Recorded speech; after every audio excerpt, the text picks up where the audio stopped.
একদিন এক জঙ্গল পথে এক ছোট্ট পরীর পাখা গাছের ডালে আটকে গেল। সে কাঁপা কাঁপা গলায় সাহায্য চাইছিল। Please help me, help me. তখনই এক লোভী লোক জঙ্গলের পথ ধরে হেঁটে যাচ্ছিল।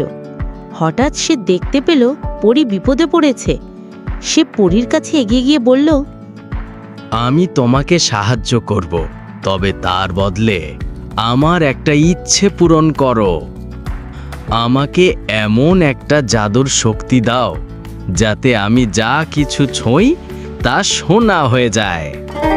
পরী আর কোনো উপায় না পেয়ে শেষমেশ লোকটিকে জাদুর শক্তি দিয়ে দিল।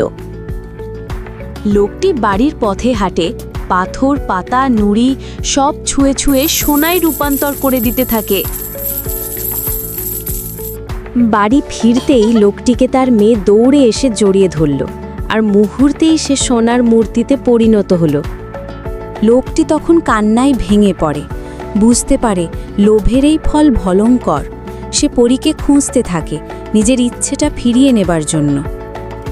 শেষমেশ লোকটি পরীকে খুঁজে পেল, কাঁদতে কাঁদতে বলল, আমাকে ক্ষমা করো, আমার জাদুর শক্তি ফিরিয়ে নাও, আমার মেয়েকে বাঁচাও। পরীর মনে দয়া হলো।